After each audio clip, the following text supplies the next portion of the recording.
What's up, everybody? Funnel Doc here. In today's video, I'm going to be going over the new update since Level Up for Voice AI. That's right, everything they put out, the updates, the transcriptions, the ability to go in between languages, all that cool stuff and more, I'm going to show you in this video. By the time you're done with this video, you'll be a voice AI expert just like me. So let's just jump inside today's video. All right, what's up, everybody? So in our voice AI tutorial, we're going to go over it in two phases. Phase one are going to be inbound calls, and then phase two will be covering everything about outbound calls. Even though they're very similar, I want to keep them separate just because they are different thoughts and flows about how you need to think about how you need to approach your potential customer when doing or using each one of these methods. So, with no further ado, let's jump inside and go. So to get started, you're going to first go over to AI agents right here on the left-hand side. You'll click that bad boy, and then you're going to see a plethora of different AI choices. We're going to go right here to voice AI. Now, you won't have all the different bots that I have listed. I have about, quite a few in here. But anyway, you're going to see inbound and outbound. We're first going to go over the dashboard. Now, you'll see that this will change these tabs at the top right here are actually clickable. So you're able to see deeper into each of these actions on each one. As you can see right here, you can even go into workflows triggered, and then you can see down below when I click that, this little drop down transfer or drop down changes depending on what I've clicked up here as well. You can also toggle between live test and regular test. That's again for outbound. And then you can see here for the same thing for inbound. You can click on the different tabs at the top, and when you do, you'll see that your different fields and different things have changed. Along with down here at the bottom, you can see right here for call transfer. If I wanted to see any different workflows that were triggered, it will automatically change the filter, or you can turn that off, and then you can see live calls, and then you can see test calls in here as well. The other thing you need to pay attention to is the actual summary right here. You'll be able to see a summary of the call as well as all the different actions that we're taking during it. You'll see here that the updated name, the traffic temperature, etc., time of last call, all that good stuff. You're able to also view the transcription. So you can see in here, if we go in, let's go into one that's a tiny, these are all seconds long. And you're able, I wonder why the whole transcription's not there. That's interesting. They're saying that was 30 seconds long and there was everything taken from it. But anyway, there's a little part of the transcription. So the other thing that you need to really be aware of here is you can copy the ID if you want for this conversation. If you ever need that for like apps or for any type of workflows or anything like that, you can copy the ID here. And the other things that's really important are the up and down thumb arrows. You're also going to see this inside a contact field. If you go inside a contact and they're dealing with AI, you'll see right here. You're also able to see quite a bit here from the actual pop-up inside the menu, so keep this in mind. Now, this is more for conversation AI versus voice. You're not going to really see this in here, but you can see what bot responded, their actual prompt, and then you can see some of the chat history here as well down below. You can see from the voice to the chat AI. But in unison with that, when I hit the up thumb or down thumb, same thing that's going on here with the AI agents. When I talk about them, if I like the conversation or don't, it's actually going to save that underneath the FAQ for how they like that bot. So you'll see, or for how that bot should respond. So if you go in and you're like, I didn't like this, and you put it underneath there, in the conversation AI right here, this right here, if I say, for instance, down arrow, you'll see the Q and the A save, and then I can also select this to a specific knowledge base and I want to save it to. So again, that's conversation, but we're just covering that right now. Yeah, the other thing you need to be aware of is the up and down thumbs. When you actually like the way the AI performs or don't like the way the AI performs, I want you to click these. This is going to help to let the bot know when it's doing a good job or when it's doing a bad job. And when you put the thumbs down, you're going to be able to give it some context on what it's doing wrong to help the system to improve. So that's something to be aware of that you want to take advantage of. So Once you're ready to get started, you're going to come right here to agent list. Now, if this is your first bot, you won't see this at all. You'll see create a new agent in the middle. You've got the ability here to enable outbound calls. Now, if you don't see outbound calls, you're going to have to turn this on. I already have turned this on. You can see here, you actually go through a whole form thing where they check your forms. They make sure that your forms are good to go. And if you're watching this right now, you'll see down in the description that I already have a pre-done text form that you can put in there that you can use for this description. It's worked for me every time. They're going to ask you for what your opt-in should say. If you put this, again, it's down the description of the YouTube video. If you put that in there, it's going to work every time. As you can see, all mine are compatible. But what this is doing is going to update all your forms, all the opt-in on your forms, so that they are equal to what they need for outbound calls. That's one of the major things you do to enable this. Once that's all done, once you're all compatible, you're good to go. And then we'll be going into, again, outbound calls, the whole agent side of it towards the end of the training. Next thing you'll go is create agent. Now, you can get agents from the marketplace. I always create my own. You're going to hit continue. Then you're going to come in, you're going to name the agent. You're going to be able to pick the business. So let's call this Thomas. We're going to call this Tomas. We're going to Tomas. We'll go. And then the other thing you need to be aware of is you can now switch between English and other languages. You can also have a translator of the actual transcript. So if you come in and say we want to go multilingual and I want to be able to switch communications, you can now come right here to advanced settings and you're going to see there's a translation mode that wasn't there before. So since we're in advanced settings, we're going to go over everything and I'll get to translation mode in a minute. So first thing you always want to do, well, maybe not always, but I always do, is max out the amount of time on the call. This is how long your call can be in duration. It's a standard of 5 minutes. A lot of the times I have my students and coaching people come to me and they're like, it keeps cutting off and I don't know why. Well, if you don't up this at 5 minutes, it just ends the call or whatever the time is. So just be aware of that. If you're always getting shorter calls, then that's fine. But I always up it to 15 minutes because I'd hate for a sale or something to be about to be being closed by the AI, and all of a sudden it gets cut off and loses that opportunity. The next thing is the idle time and reminder frequency. I like this to set them for 7 and 2. What this is the amount of time that the AI will wait without any sound or engagement. As a lot of you know, before they had this option, it would all the time be like, hey, are you there? Oh, hey, I just following up. Are you still there? You know, it would constantly do that. And if anybody was even thinking, like I'd have multiple people would be on the call and they think for even just a second or two, and the AI would be like, hey, are you there? And it'd jump right on him.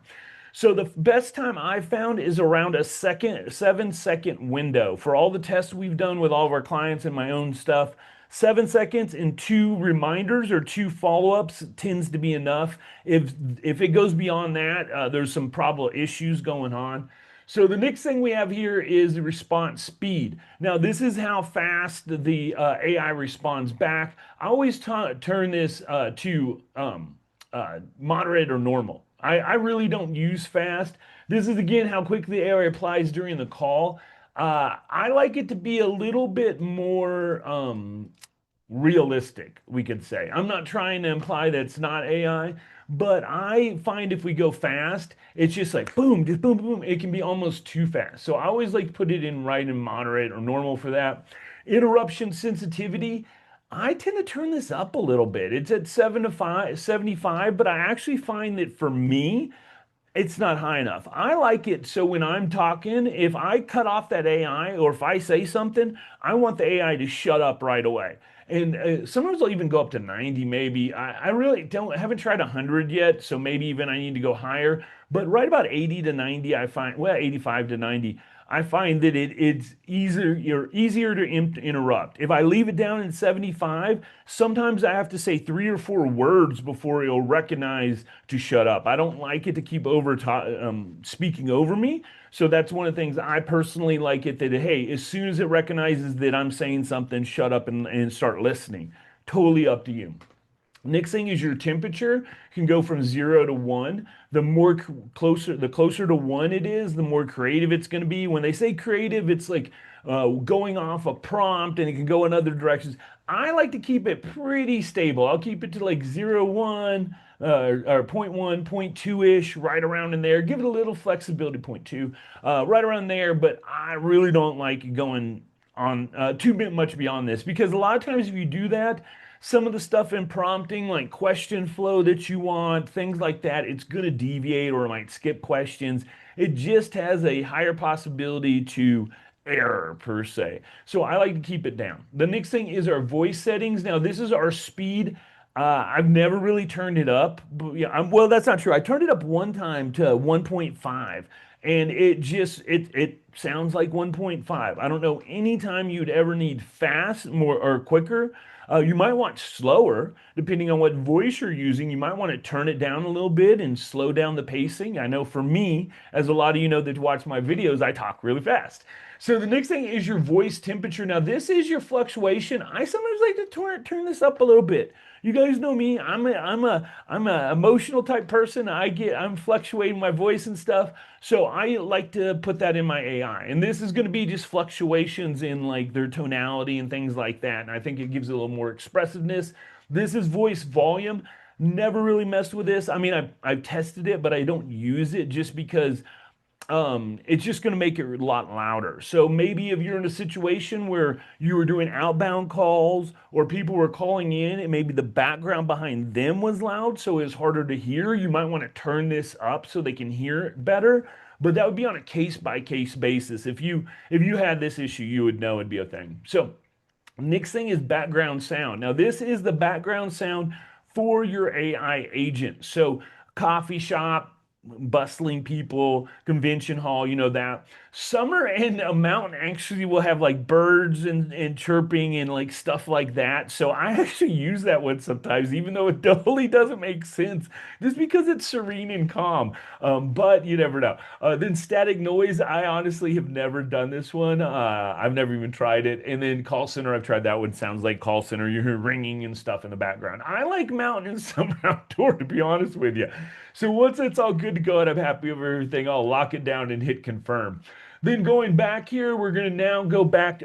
We didn't go to the last one. Sorry, translation here. In this one, you're just going to turn it on. As you can see right here, enable real-time translation for the AI agent. And then you're going to pick what language. If I want it to be in English or Spanish, select the language to translate, summary, and transcript to.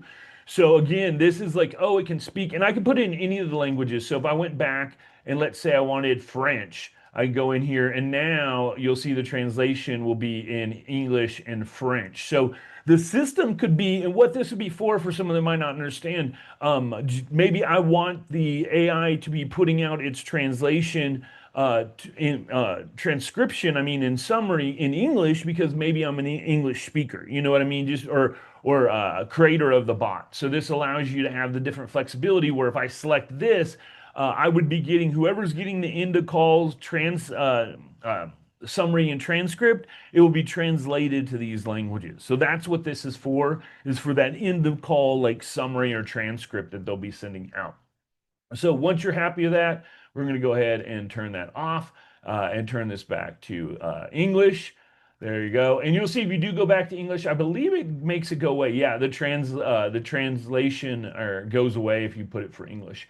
And then you've got all your different voices here. I personally see this right here would always turn on high quality only. You're going to see it goes from like 212 down to 75 voices. You've also got the ability to go through different accents if you want, different genders. I have found that the women that are English speaking tend to work the best. Jessica is a really good one.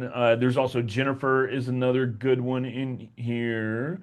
And the different stuff like that. But anyway, you're going to want to test it. Make sure you can hit play right here to hear what they sound like.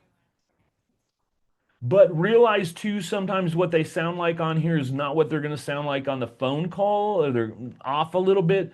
So I would always test it to make sure that you want this to match. You also have different languages. So if I wanted to be in French, you can see that there aren't any of those right now. Oh, no, here they are. There's some in French. They're just not high quality. So they do have other languages, but they're just not underneath the high quality setting. Wow, they have quite a few German. So there you go. For there's all the different languages. I believe this is done by 11 Labs. It's connected. Don't quote me on that, but I'm pretty sure it looks very familiar to the 11 Labs setup. Now, this is the next one is the time zone. So I'm in Pacific time zone. So I would go up and set this at PDT. There we go, Pacific. And then this one is a new one they added in. Now you'll see here when you hover over this, you do get an entire pop-up talking about all the potential charges. You're going to see that this is waived temporarily till the end of the year, till December 31st right here. Voice engine charges are waived for outbound and voice widget calls, as well as you're going to see a lot of this, like right here even, it's like text to speech is 6 cents a second. So to use or 6 cents a minute, I'm sorry, that's a big difference. But it's waived. Post call analysis is free. Knowledge based hosting is free, and then they're looking at 20 cents or 2 cents a minute here, which isn't bad. 2 cents a minute's nothing. So anyway, these you just want to be aware of this. Right now it is reduced. You see it is normally 8 cents, but I do believe that they struck a deal with OpenAI so that they're able to get their models for a lot less. Now, you do have the possibility to go to all different models now. You have all the Claude, all the Gemini, so basically Google and Anthropic, which is Claude, Google is Gemini, and then you've got OpenAI here for ChatGPT. But you see the prices here. Nano is wow. Look at that. If that's right, that's not even a tenth, thousandth of a penny a minute. And then you've got here, you got 2 cents. Yeah, that's pretty low. And then you've got Claude's a little bit more, a 2.4. There's that Haiku's really low. Flash is cheap. Gemini is really inexpensive too. Look, it's like thousandth of a penny. So just be aware of these. It looks like actually GPT 4.0 is one of the more expensive ones, actually. Well, other than Haiku, other than, yeah, it looks like that one is actually the most expensive, which anyway, but you can pick whichever one you want. Wow, why is 4.0 less than or more than GPT-5? I mean, I would use Mini or Nano here. I don't know. We'll have to test that out and play with it. But be aware of the cost. Something to know. So at the bottom, you've got your inbound. We'll come back and talk about outbound. For your greeting, it's a lot different. Keep in mind you will have only 90 characters to be able to use in this. I would definitely make it some type of a question or something that's going to engage the caller and make them respond to it.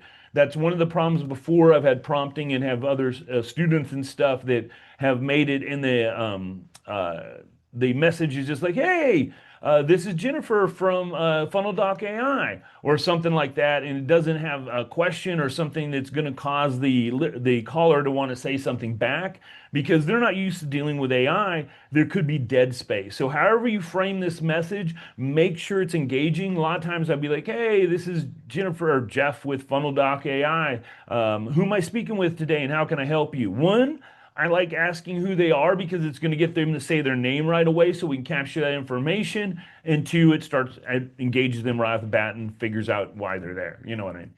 So that is your agent details page. This is the basic setup for everything that you need to know on the front page here. Once you got that all set up here, you're then going to be able to see the basic token usage. One of the things that HighLevel is starting to move towards is a token-based model. If you don't see this, you can go underneath. It's it's one of the labs at agency or it's at the sub account level. I do believe it's at the agency level, and you're going to want to turn on token-based pricing. You can turn that on. Let me find out. Let's see here. So here it is. If you go to your agency level and then go to labs and then go to the sub account, it's going to be one of the first things that you can turn on for sub accounts. And you'll see it's going to probably be live in 11 days. On the 31st, it's going live anyway. But you're going to see right here that they're moving towards a token-based pricing more, just like all the other real AI models are doing. So once you come right here, you'll see again, this is like the average expected for the consumption of this model, where they're saying this is your total cost. They say tokens used times model rate plus voice engine if applicable. So the voice engine fixed is 6 cents a minute waived on outbound till the end of the year, as you can see right here. And then they've got also, this is just something to be aware of. You really want to make sure that you're aware of how you're being charged. I think the model they move towards is a lot better, but it's just always something to be aware of. So when getting into voice AI, there are two models here, the basic one and then the more advanced. We're going to quickly go through the basic one, super basic. Now, you can only have one knowledge base per bot. You're going to want to make sure that this description here matches your knowledge base, because this is how the AI is going to know if it wants to use that knowledge base or not. If you don't know anything about knowledge bases, just watch the beginning of this video at Conversation AI. It's going to tell you everything you need to know. The first like 10 minutes is nothing but knowledge bases. So then the next thing you got here is your name, email, address, and contact. Now you'll see as I highlight this, this bot is basically just a FAQ gather information bot, and that's all it can really do. So you can see right here, if I click those on, it's going to gather that information. If I don't click them on, it won't. It's pretty simple. You're going to always have the call summary, and it's going to add as a note to the contact. See, add call summary as a note to the contact. That's not toggleable. It's not clickable. And then we're going to go right here. You've got workflow. These are for your workflows. Now, this is when the call is complete. Be aware, this is going to wait till the very end of the call. When they hang up, all these are going to fire at the same time. So you could have in here as many as you want. I've tested up to at least, I think 15 was as high as I was going messing with it before I just turned them off. Realistically, you're going to probably want 1 to 4 max. Keep in mind user experience. You've heard me say this once, you've heard me say it 1,000 times. When it comes to AI, when it comes to automation, the user experience is so important. And if at the end of the call they get bombarded with 37 texts or emails or anything like that, I don't know about you, but it always sort of drives me a little crazy when that happens. So just remember, if you're going to send emails with any of these workflows, know that they're all going to trigger at the same time and all of them are going to shoot at the same time. Just something to be aware of. Next thing is receiving notification post call completion. That transcription we were talking about before at the very beginning. This is a reflection to that. Now, if you want all admins to get a copy of this, you leave it there. If you want users, another way of users is you can think about it as team members. So this would be people that are assigned to this person. So it could be like one of my favorite case studies or uses of users is a sales team. So if you've got a salesperson that's assigned to this contact, you would be assigned as a user. And then you've got the ability here to turn on for contacts assigned user. And then obviously all users would be like all your staff, but not your admins. It's like the next level down. And then the assigned user, like I was talking about just a second, with this one, if I clicked on, it'd be whoever that specific person is assigned to it. Or if you want to pick specific users or team members, you come in and be like, oh, I want these 3 people to get it or whatever, you know. So you come in, and then if you had a different one, you come in and put a custom email. This would just type in whatever email you want, and it's going to send to that email. I use this when I have low volume. When you have a high volume of people engaging with your AI, you're probably not going to want to use this too much, because you get 100 people engaged with your AI, you're going to get 100 emails. I think that it'd be better to have this going through a workflow that can be filtered on engagement, on how the sentiment of the contact is going, that type of stuff, and then like auto optimizing itself versus getting an email each time. When you're starting out and every email, every engagement can be a new client that you need to get on right away, speed to lead, that can be really important, because there's been plenty of times when I was first starting out that all of a sudden you'd get, or with AI, I would get an email and I'd be able to go, oh, look, this person's interested in so-and-so, and I can jump on and even get inside the call and pick it up, especially if they're doing it via text. I can jump in and be like, hey, I saw you were chatting with our AI. Did you have any questions or anything like that? So for smaller volume, it can be good, but for higher volume, it can tend to be like, an overload, especially to your inbox. So it's just something to be aware of. Now, the next thing is the advanced mode. I would never, I don't know, anytime I would use the beginner mode. It's so basic. It doesn't do really anything. I'm just being honest with you. I would always go with advanced mode. Even if you don't know anything about prompting, down in the description, there's a GPT I made that knows everything about prompting. All you have to do is say, hey, I'm making a voice AI agent for X, Y, and Z. I want it to do blah, blah, blah, blah, blah. And then tell it for high level, and it will make a prompt for you that you can drop right in here. Use that versus using this. Please, please, please don't use the basic bot. This is AI. If you're going to use a basic bot, go back to MiniChat or something like that. So, well, MiniChat's not bad, but you know what I mean. So we're going to hit that. We're going to go to advanced. Once you go to advanced, once you save it, you can't switch it back but that's fine. We don't want to go back anyway. Same rule applies here for your knowledge base. The next thing we've got different is they've upped it. It used to be 3,000 characters in here. It used to be 3,000, and now they've upped it to, I think, like, what is it? Let me remove everything in here and see what it says. 4,000. So it was 3,000. Now it's 4,000. They added an extra 1,000 in here. This is just a basic prompt that comes in. Again, I would use my prompt a GPT down in the description of the YouTube.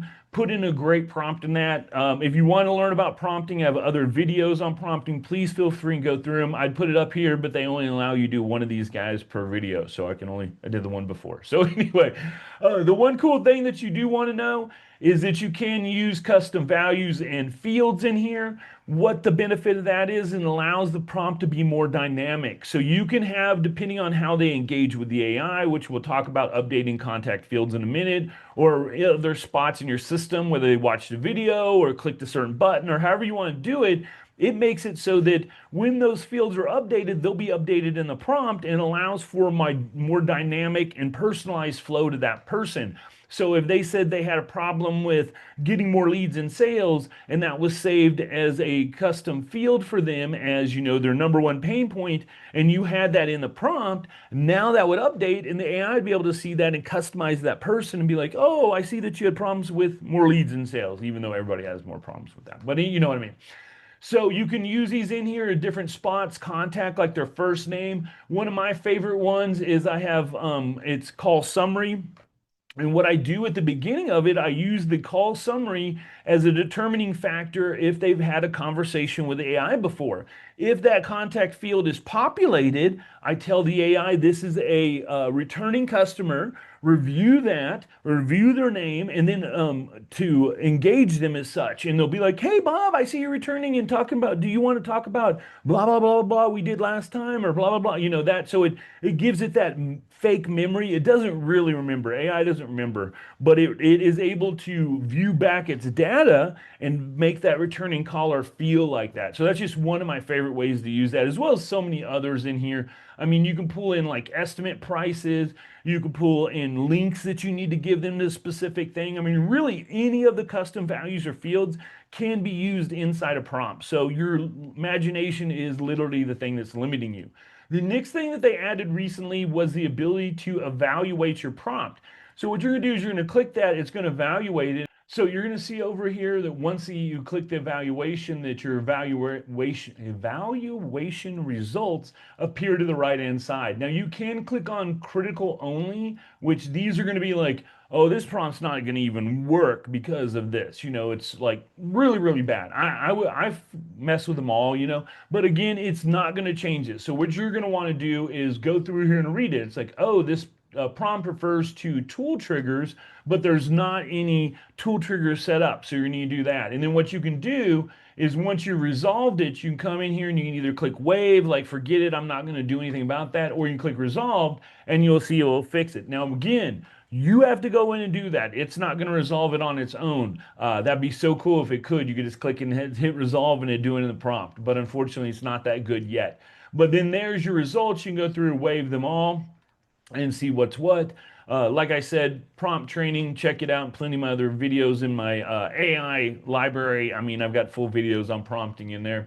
Then you've got your ability to test everything. Now you can either do calls to your actual phone where you can have it call out to you, where you can put your own phone number in here, or you're allowed 10 minutes for free per day web chat, which is right here. You can just click the start web call and you'll be able to talk to it right there. I personally love the web chat. I love the chat widget, the video chat or audio chat widget feature for voice AI. I think that's amazing. And I love testing it here. But you're going to get the more real experience when you do use the phone call, of course.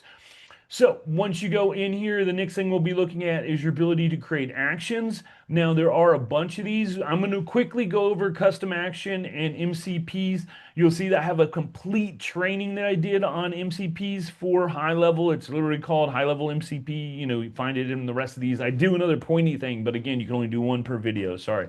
And then custom actions. I'm going to actually do a whole training coming out either today or tomorrow. Again, just all on MCPs, all on custom actions, all on APIs, all that type of stuff. So I'm not going to dive deep into it today. I don't want to make this video like another 30 minutes longer than it already is. So call transfer. Now, this is going to transfer to another phone number. You can use this in a lot of instances. One of the best ones I always do is human call. I want it transferred to human. You're going to find people who are like, I don't want to talk to AI. I want to talk to a person. You need to have that set up. That way they can come in and again, not feel like they're not being heard. The last thing you want is someone to get really frustrated with your AI. So always have that set up. Another way is other departments. Like you might have an AI for sales, you might have an AI for customer service, you might have an AI for who knows, or real people. You could have like a call center type thing, so that each person or each individual on their team might have an individual phone number, and if you want to transfer them to that person with the AI, you can really do that easily here. So that would make this AI like the ultimate like triage receptionist type deal. So you'd always want to name the AI. Doesn't really matter when it comes to name as far for this instance, as far as how it's going to affect the AI. The main thing is when the call transfer is going to take place. So when the user wants to speak with a human, when the user wants to speak with Patty from sales, whatever it is, there's going to be that specific scenario or instance or engagement where the user or caller wants to transfer, have their number transferred. And then the next one is this is what the AI is going to say when the call is transferring. Hey, I'm transferring you to one of our human representatives now. Hey, thanks so much for calling. I'm going to transfer you to Patty in sales. Wait 1 second. The next thing is whisper message with call summary. What this is going to do is just give them a little update on who this is, what it's about. I believe it has it to where they can push a button to be connected, so it allows the user, like say they call me, it'd be like, hey, Patty or Bobby wants to talk to you about customer service or whatever, and then it'd be like press 1 to connect the call, and then you press it, connects the call, and then makes a transfer happen. So you can do up to, I believe, 10 of these. I've never really maxed these out. I know they did up the amount of total actions we can do, but I believe 10 for the call transfer is the amount that you can do total. I'm not 100% sure. They did up it. The next thing is your trigger workflow. So these are great for if you want to send someone like a payment link or maybe like a PDF or something like during the call, you want to give them information. I love that one's a really good one. And the reason why I like to use a trigger workflow rather than like sending them directly an SMS or something, which can work fine, and that's the next thing we're going to do.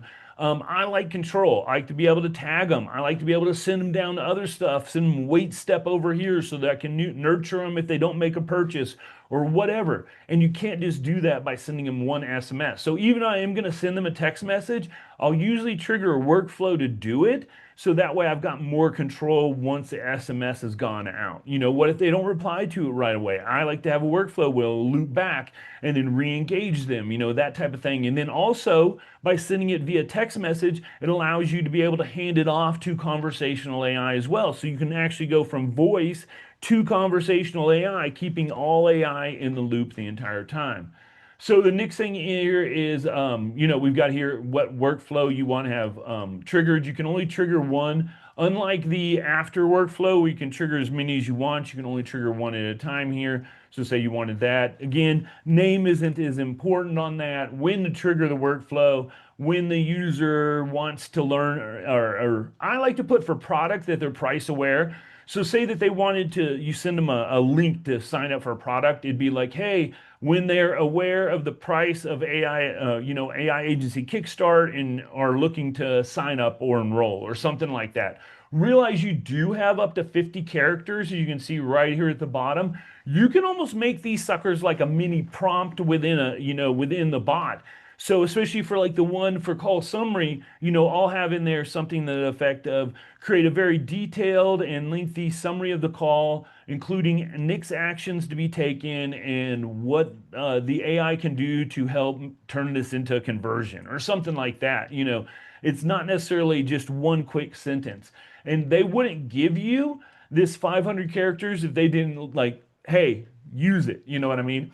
So don't be afraid, especially in this one here, to give it a little bit more of a lengthier prompt if you want to, or triggers what they're using it and make it more specific, and then what to say when the workflow is triggered. Now, if you don't want it to say anything, you can just hit space bar and that will accept it. It won't say anything. What will happen is and I use this one a lot because I might not want it. Now, if I'm sending them a link, I'll usually say something like, hey, I'm sending you a payment link right now. Let me know when you get it and if you have any questions, and I'll walk you through how to fill it out. Something like that. Or if I'm sending them a schedule link, I don't want them in the conversation, but with the AI they're having now, because I might want to try and sell them or do something else. But after it, if before when they weren't able to schedule, now they can schedule multiple calendars, so it's not as cool. I guess you really don't need to use the link thing anymore now that I'm talking about it. I'll leave this in there just so because it's sort of funny. But that's what we used to do, because now it can do multiple calendars. We're going to get to that in a minute, and I'll show you all about it. But yeah, there you go. But any type of stuff like that, anytime you want to send them something, I love to use the workflow trigger. It could be, maybe a PDF or a slide deck or something for them to look at to help walk them through. I mean, look at that. Maybe you're using your AI for sales calls.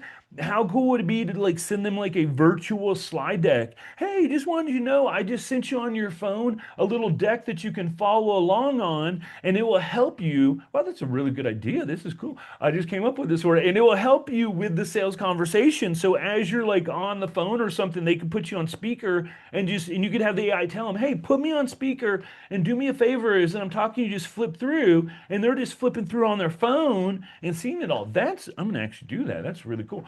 Anyway, so but you could use it in that example, for something like that, slide deck or anything like that. And then you could also have it depending on how they engaged in it.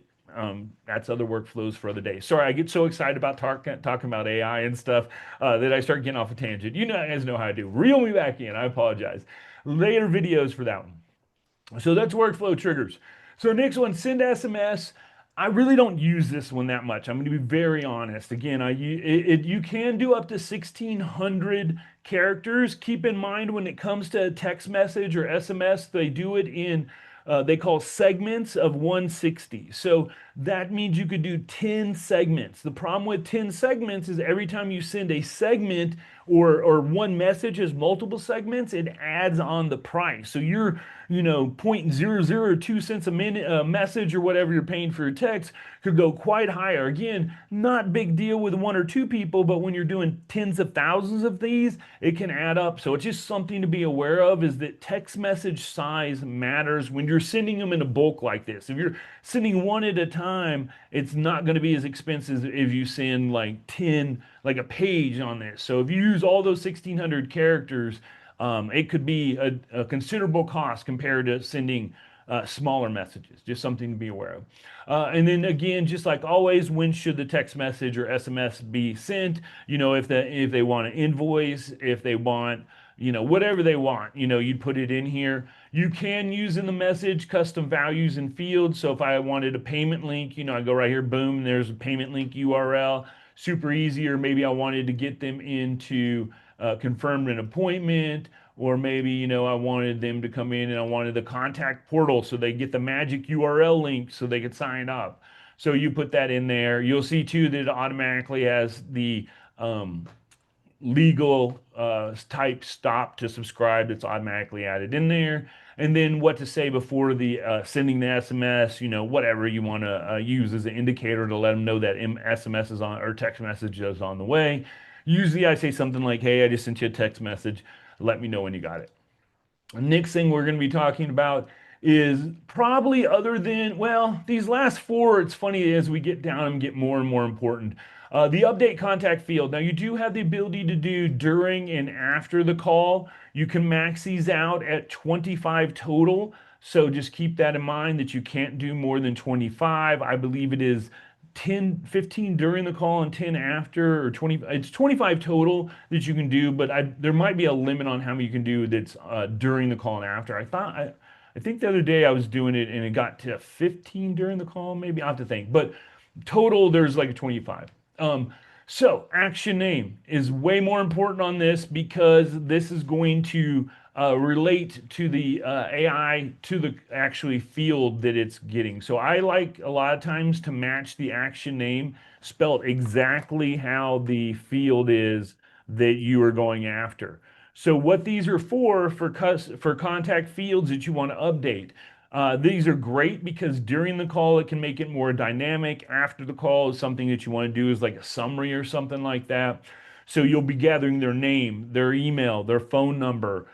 In Conversation AI, those three things, name, email, and phone number, are automatic. As soon as they're said during the conversation, Conversation AI will take them and update the contact information. It's not that way in the in voice. You're going to need to make these. I always do those three during the call. So let's say we wanted instead to do, like I said, first name, and we'll come in instead and do first name. Boom, boom. And then it'd be what to update in the field. It'd be the first name of the caller, first name of the caller. And then the next thing is overriding. Now, probably this is one of the times that you would leave this unchecked because you only want to get their first name one time. It's probably never going to change. Most other fields, I'm going to check this guy, especially when it's any type of information, maybe like pain points or anything like that that could be potentially needed to be updated.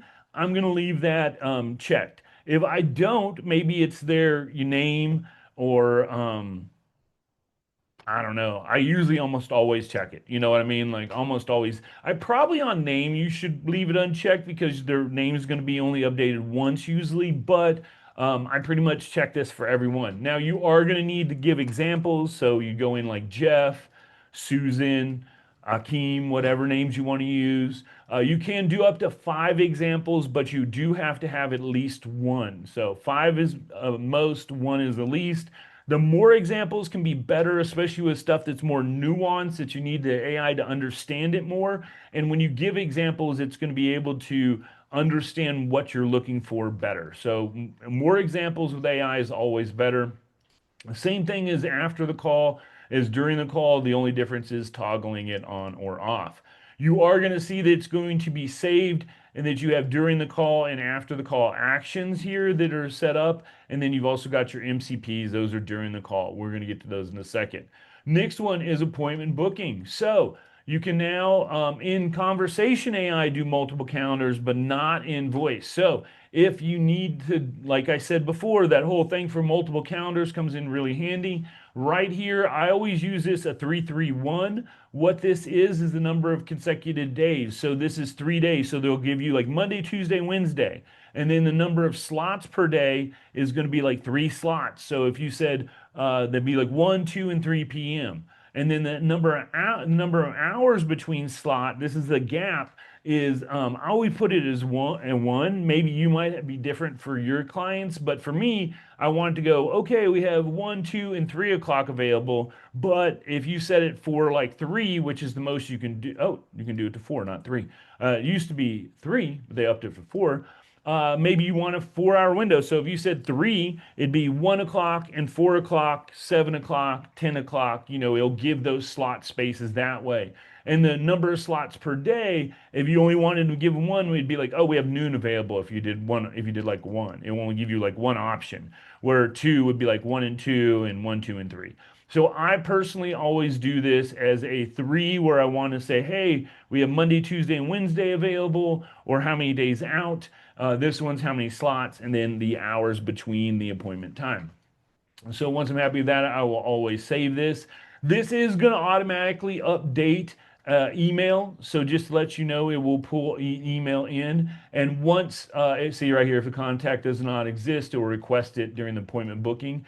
This booking is important to know that when it goes into the booking mode, this is a pre-programmed setup inside a HighLevel. You can't change how it goes through a booking its appointment. So you can't, like a lot of things, you can sort of prompt actions out.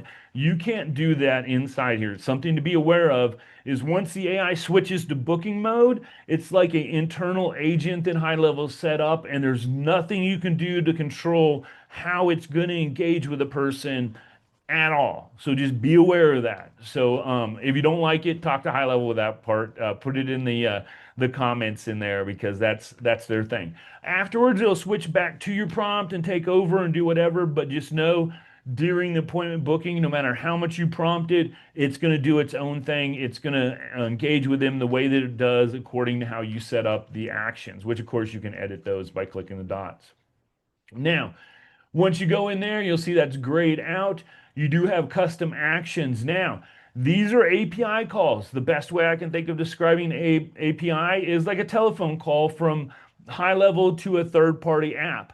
The difference between a webhook is it's one way. They're going to be sending information one way, where an API call allows the information to be a two-way street and more robust. So you can call out to, for instance, if you go to what's called Rapid API. I'm not going to get into this. I have a whole training that I'm coming out with soon that's going to be on MCPs and APIs and all that stuff. You're going to be an expert in all this. But you can actually put any type of API. It could be to weather, it could be to a database somewhere or something. And what will happen is when this certain action, so you're going to have when do you want this custom action to take place? It's going to, when the person may ask a question about your products, and this could go out to a database that has all your product listings, pulling back all the information.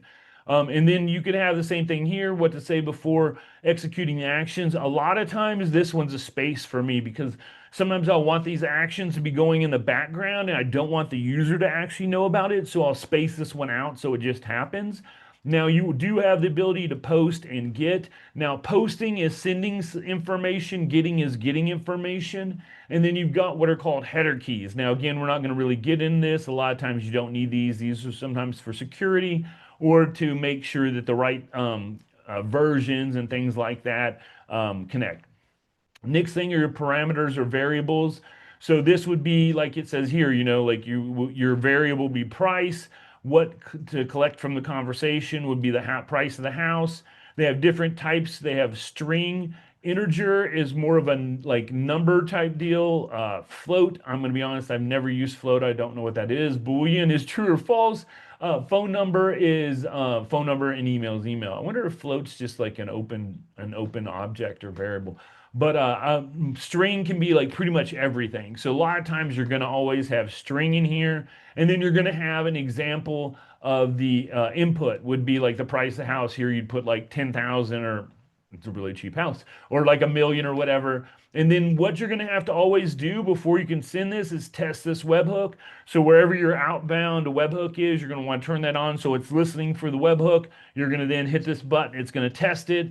It'll either then show a failure or positive, and if it shows positive, underneath it, it's going to show the different potential actions or tools or whatever it's calling or information that's pulling in. You'll be able to highlight what you want to pull in, and it will gather that information.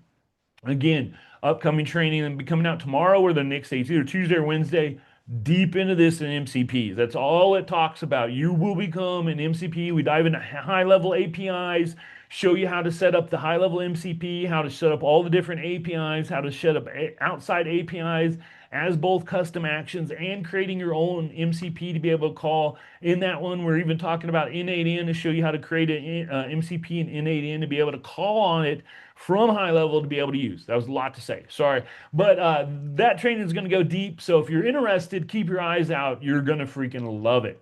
The next one is, of course, which is going to be down here, MCPs. It's got its own section. MCP stands for Model Context Protocol. Just a fancy way of saying that Anthropic, who made Claude, they were the ones that invented this, and it just allows AIs to be able to call on a bunch of tools. It could be, and when we say tools, these are more like actions. So it could be like updating a contact, deleting a contact, making a voice AI agent, making a knowledge base, whatever different API actions it can. You can hook all those actions up to one MCP, and then through prompting, you can tell the agent to use which tool when, and it will be able to call on all those tools. And it really makes one agent be able to have a plethora of tools to call from. So we've got the name, you've got the URL that's from the MCP. Here's for the timeout, which this is milliseconds. So this is really like 10 seconds right there. So yeah, take 1,000 off. That's how many seconds it is. If it was 6,000, it'd be 6 seconds. Same thing for headers and value pairs. These are usually used for, like I said, for identification and for authorization. And then query parameters would be any type of information or question that you're trying to pass to the actual MCP. Once you save all those up, you'll be able to hit save. At that point, it's going to then go to the MCP. It will grab a list of all the tools. And that's all with MCPs. So the next thing we'll be going is to the actual phone number. You're going to see that it is 13.7 cents per minute. You can avoid that by joining the upgrade to the unlimited AI or AI employee. I believe that's $97 a month. I would wait till you get close to $100 a month to make that valuable enough for you. If not, go pay as you go, which is this way. You're able then to get any of your different agents numbers. You see I have some that are already selected. If you don't have a number, you can just buy one right here. Super easy to do. A lot of times I'm going to be turning this off. The reason why is because I want the AI to answer directly after the calls. If you leave this on, you're going to see that the AI will only answer if the user or call forwarding doesn't respond. So it's going to ring, ring, ring, ring, ring, and then finally go to the AI. I personally like the AI to answer right away, so I turn this off. Now, if there's any reason for your hours for your agent, maybe you want it to start at 5 o'clock to, midnight or whatever, you'd come in and you'd hit like Monday, and you're like, oh, at 5 p.m., I want this to turn on. And then you'd go to like, you can unfortunately only go to midnight or just before midnight the next day. And then you'd have to continue on and do it on Tuesday. But you could then go Tuesday. We want this to go from like midnight to, let's say, maybe they do 9 a.m. So you come in here and say 9 a.m. So that would be like a normal work day where when you guys got off work, it would take care of everything until you came back in the next day at 2 o'clock or noon, I mean, noon, 9 o'clock, sorry. And if you want to do like a split shift, maybe you could add another time. So maybe you could do like that. You can delete them as such. If you want to copy them, you can come in here and then you can copy to all days and then it will apply to all days, however you want it. So that is for the time. If you want it for a specific, my guys work 24/7. Then once you're done with that, you would then hit save. Next thing are your dashboards. This is the same dashboard as the other one, except this is agent specific, where the other one you can pick any of your agents. It shows you all of them. This one is for all the different calls and everything for inbound and outbound for this specific agent. Now, the next thing we'll be looking at is, since we're done with that, is we're just going to go to outbound. The only difference is two things. First thing is you're going to need to do your outbound call right here. So you can come right here and you've got the different type of disclaimer that's going to say when it calls out. These are your disclaimer style or preview that's for for legality type stuff. So I personally like to do it a little bit longer. It's totally up to you, or go with a standard. I've never done the concise, but I'll do at least the standard. Hi, this is agent's name, assistant with Funnel AI. If you prefer not to receive this call, please play Don't Call Me Again to opt out. Then you're going to have your agent's message. Again, you're going to have up to 190 characters. The difference between this one too, remember it's outbound. So this is going to be calling someone. So if you picked it up, they'd be like, "Hey, this is Jeff from Funnel AI. I was just calling about such and such." A lot of times you want to instantly on outbound phone calls remind them why you're calling. A lot of times people are filling out tons of forms or multiple different things and they might not remember. So always make sure on your outbound that you're reminding them what you're calling about and then get permission to continue the call. So be like, "Hey, this is Jeff from Funnel AI. I was just calling because you filled out a form about AI services and potentially us setting up AI in your business. Is it okay if do you have a couple seconds to talk right now?" And yes, you have to do a fake phone when you do it or will not work. So you have to do a fake phone. But anyway, then you've got your opt-out mechanism as well.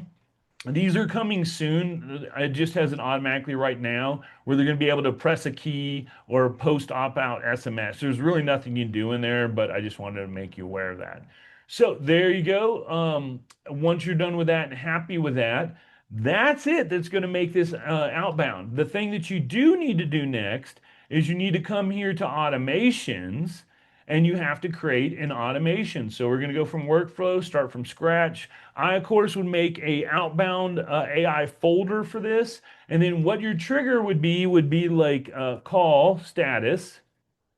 And then you'll come in here and you would pick call direction, outgoing. Sorry.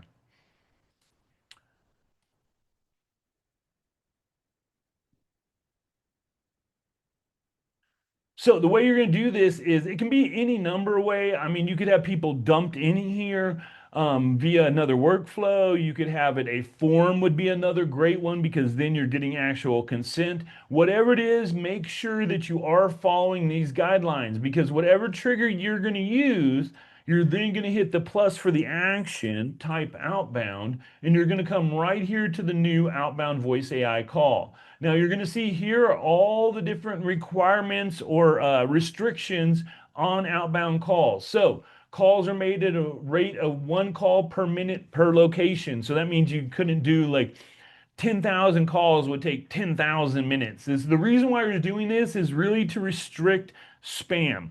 They're going to ease this back, but it's going to take a while. They want to make sure that everybody's being within the rules, that everybody is not trying to abuse this because HighLevel does not want to get in trouble for this. So they're going to be really restricted. Each location can make only 100 calls. They finally changed the wording on this. It used to say each one can receive, but that made no sense. So each location, you can only do a max of 100 calls per day. Each phone number can only be called once per day. In addition, it can only be called the next day. Once you call someone, you can only call them 4 times in a 2 week period. So you can call someone one day and then you can't call them again until the next day, and then the next day, and then the next day. So the most you could do would be 4 days in a row, and then you would have to wait 2 weeks to be able to get to call that person again. The other is the 10 a.m. to 9 a.m. There's been several times I get up early and testing stuff, and I've been running outbound calls, and I'm like, "Why isn't this working?" I'm like, "Oh, it's 9:30." It won't, so it will not fire. It will just put them on like a wait step, and then once 10 a.m. hits, then they'll pass through. So it's just something to be aware of, and that is in the contact's phone number time zone. And then calls can only be made to contacts who have received who opted in and don't have D&D enabled. That's pretty obvious. And then this one they had Canada, I think originally, but now it's all just US. So those are the outbound. And then what you're going to do is you're going to have to come down and pick what agents you want. And older agents will not transfer over. You're going to have to make a new agent from scratch for outbound. So that's just something to be aware of that you're definitely going to have to make a whole new agent. None of your old agents will transfer. You can't clone them. You can't copy them. You're just going to have to start. I mean, you could copy it by like cutting and pasting, but and redoing it, but you can't duplicate it and then them let it. For whatever reason, however it's programmed, only new bots that are made once you've opted in will work. And then you can pick whatever phone number you want that you're calling out to. There's my 800 number. And now that guy would work. So if I wanted it to be like a form, I could come in here and all your forms are going to be good to go now. And I also add this on here, terms and conditions is yes for this, just to make sure I was doing some testing. And before I wasn't including the terms and conditions, so it wasn't firing as well. And I think that could be because it's voice AI outbound, just something to be aware of. So make sure you have the terms and conditions as yes on that form. And you can have multiple forms, by the way. You come in here and have like, if every form you wanted was leading to the same outbound call, technically you could do them all right here, and then you'll save the trigger, and then that trigger would go here. And then you could put like an if statement if you wanted to make it so that like certain people with certain tags would be called and certain people wouldn't or whatever. That's the great thing about workflows. You can do so much different cool stuff with the automations, but this is the basic outbound that you need to know. Other than that, it's going to perform just like it would. Make sure the prompt, if you're doing a flow, makes sense for someone that's calling someone, not someone that's being called. There can be a difference in the way the conversation flows, so that's something that's really important. Other than that, that is everything you need to know about voice AI. Thanks so much for watching this video. There's going to be a ton more videos, MCPs coming out, all different stuff. I'm going to be doing all the different features and everything about AI, as well as my AI agency Kickstart is launching. If you want to have 4 days a week of group coaching with me, one-on-one sort of, you can ask all the questions you want. We're going to be answering everything about launching your agency, scaling your agency, how to make your offer, your niche, your products, how to deliver on everything, how to create everything, how to make it in HighLevel, in ANAN, advanced AI. Every day has a different topic that we're going to be covering and diving deep so that you're going to be able to become an AI agency ninja and be able to come in there and start making 10, 20, 30K a month, no problem. All the recordings are also saved, plus there's tons of courses so you can actually go at your own pace. That's my AI agency Kickstart. If you want to join, there's a little QR code you can scan right there. Hopefully it's not too cut off. Let me see right there. Boom, there. Now you can see it. We'll make it bigger. But thank you so much for watching today's video. I'm out of here. Peace. Funnel Dog out.